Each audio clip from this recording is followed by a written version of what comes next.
All right, so if this is boring, it's your fault because these are your quotes. And so I want to go back to the beginning of the day, and Clint I saw as being a provoker of insights and hopefully getting us thinking about the quantitative aspects of climate change, right? So a couple people mentioned that we're still in the pilot phase and model, like the proof of concept. No, in terms of the actual impact of what's on board already, I think Clint is really showing us that direction, as was Bob Kopp. So I have a bunch of quotes there from speakers and from people outside. And so there's a bunch of different aspects that came out from comments about on the timeline. Sorry for anybody from the shore, but there is a very vocal group against beach nourishment. These are just some of the things. Some of these are sort of missed opportunities, but there really were actions that were put into place. And for example, the charging networks weren't standardized, and of course that we were outflanked on messaging on wind. Others are more clearly just missed opportunities. So this one, of course, the first one goes back way, way, way back. And I think that several people mentioning about the possibilities for spatial planning, it was so interesting. So many people are like out there, oh, yay for the state land use plan, please implement it, right? So CAFRA, also sort of a missed opportunity, the Coastal Area Facilities Review Act, this is go pact rule, okay? So the positive actions, this is I sort of think of this as a New Jersey classic. These are like the old favorites, and what I think is interesting here is that we see that younger people still appreciate these old things. For the old people in the room, I would say, especially in the last one, the question of implementation and continuity, right? So what does it mean to have an environmental justice law? We know we're not holding out any hope for the executive order at the federal level. Even more, these recent ones that people said that they really liked, setting legal precedent for carbon dioxide containment, the New Jersey Global Warming Response Act, the RGGI, of course, the regional, which, again, it's like the Clean Air Act. Did we think we were going to have to rely on the Clean Air Act for 50 years to regulate climate gases? No. Now we're having to rely on RGGI to do all sorts of things that we didn't originally think that it was going to do. And yet that's where we are. So the Chief Resilience Officer, my favorite quote of the day was, "I am your Chief Resilience Officer." And then I also like that we kind of got a participation award with the most improved state in energy efficiency. All right, so for going forward, you could sort of roughly break this out into mitigation and adaptation. So again, a series of quotes from speakers and from comments outside. I like the concept of a decision-making environment, right? So that when we're thinking about this discussion about insurance that we just had, under what circumstances are people making decisions, right? So, and this is not just consumers, but it's legislators, et cetera, et cetera. The legislators, the politicians need to have the incentive to make these sorts of arguments, right? So we need to tell them, we need to create a decision-making environment for our so-called leaders, right? But then, in the classic policy sense, we're thinking about nudging people toward the good things and away from the bad things, right? So that's the economist approach, which, has dominated a lot of our discussion today because we're all policy people. New Jersey has a lazy rate design. I love that. That's really good. There's an example of, negative incentives.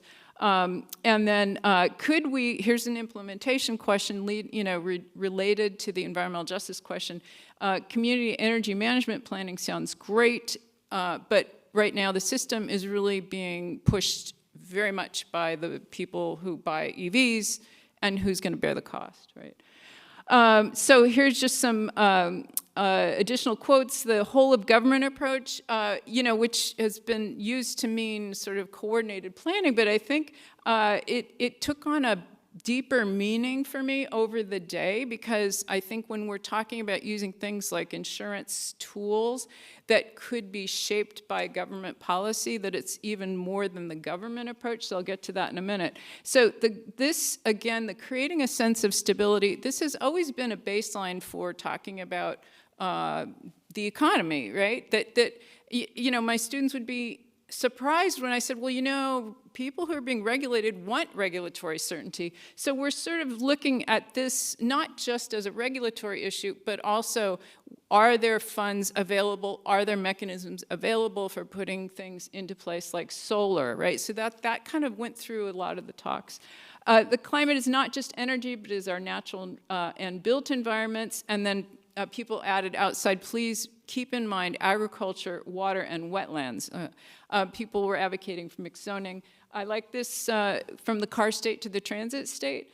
And then reminding us that states have already been setting the direction for a long time. So I think that was very valuable for feeling like, you know, we do know something about how to take next steps. So these three things, these two things, what do we do with new sites? Okay, we understand about permitting for new installations, but the retrofitting and the historical burdens, I think, again, this is where the environmental justice component comes in, because we create lower rate housing in this country by allowing housing to deteriorate. Right, that's what our, it's not even low income housing, but that's lower rate housing. So this is going to stay with us. Adaptation, will we adapt gracefully? That was from Clint.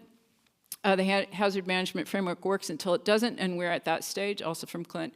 And then kill home rule, that was like some random commenter, I like that, that's very, but you know, what are we gonna do? We have 565 communities. Add the risk component to land use planning. Here's the fans of the state land use plan, create the statute that puts this chief resilience officer into effect and permanently, and then sustain funds. Now, messaging and messages. I did think that this needed a separate sort of, you know, piece. Some of these sort of get like, you know, they're directives to us, but they're also possible narratives. So how do we win the narrative? Invest in schools.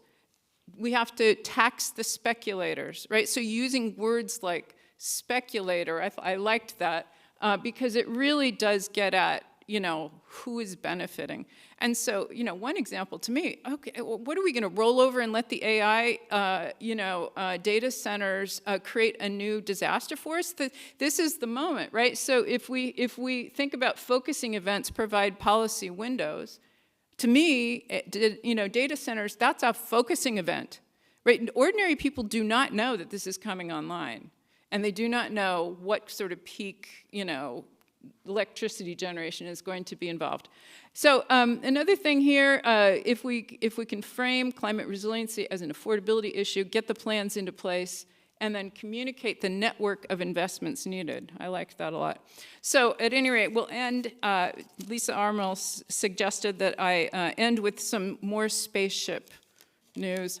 So we had started the day with quotes about, from Julie Lockwood about Apollo 13, that when something goes wrong, we get to work. And so she said, well, the 2 astronauts are back. So that's our, you know, this week's space solution. So I know space is very energy intensive, but at any rate, it's still inspiring. Thank you so much for your awesome quotes. And really, it's been a wonderful conference. And thank you very much for being here and staying to the bitter end.